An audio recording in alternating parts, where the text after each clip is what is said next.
नमस्कार भक्तजनों। अपरा एकादशी का व्रत भगवान विष्णु और माँ लक्ष्मी को समर्पित है और इस व्रत को करने से मनुष्य को सभी पापों से मुक्ति मिलती है।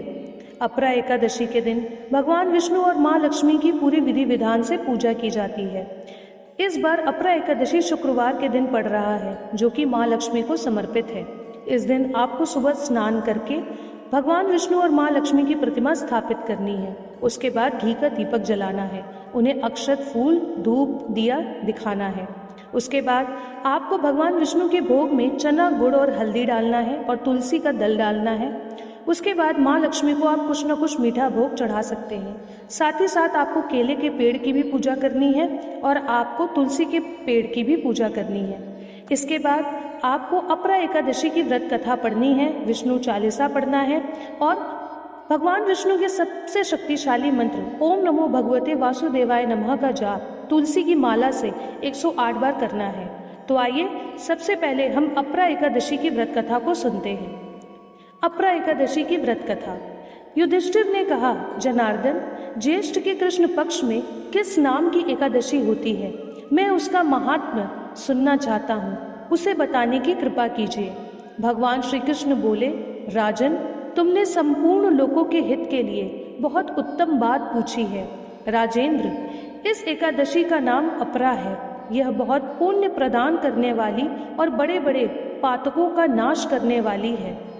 ब्रह्मास्त्र से दबा हुआ, गोत्र की हत्या करने वाला, गर्भस्थ बालक को मारने वाला, पर निंदक तथा पर स्त्री लंपटक पुरुष भी अपरा एकादशी के सेवन से निश्चय ही पाप रहित हो जाता है।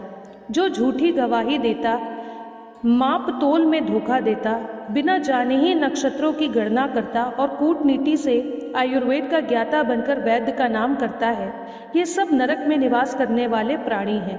परंतु अपरा एकादशी के सेवन से ये सभी पाप रहित हो जाते हैं। यदि वह क्षत्रिय शास्त्र धर्म का परित्याग करके युद्ध से भागता है तो वह क्षत्रियोचित धर्म से भ्रष्ट होने के कारण घोर नरक में पड़ता है। जो शिष्य विद्या प्राप्त करके स्वयं ही गुरु की निंदा करता है, वह भी महापातकों से युक्त होकर भयंकर नरक में गिरता है। किंतु अपरा एकादशी के सेवन से ऐसे मनुष्य भी सद्गति को प्राप्त होते हैं।